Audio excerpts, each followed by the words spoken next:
çok meraklı. Bu Hogwarts. Hogwarts. Bu tılsımlı mektep.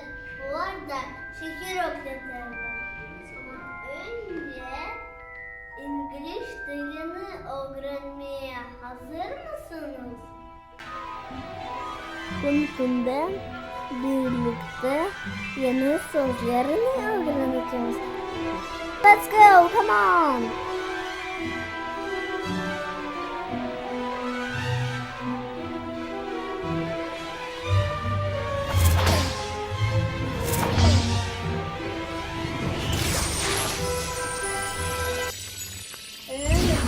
Selamünaleyküm. Bugünkü konumuz renkler, yani color.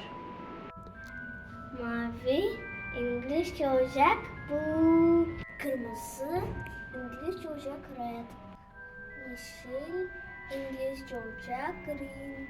Sarı İngilizce olacak yellow. Beyaz İngilizce olacak white. Ara İngilizce olacak black. Portakal İngilizce olacak orange. Mor İngilizce olacak purple.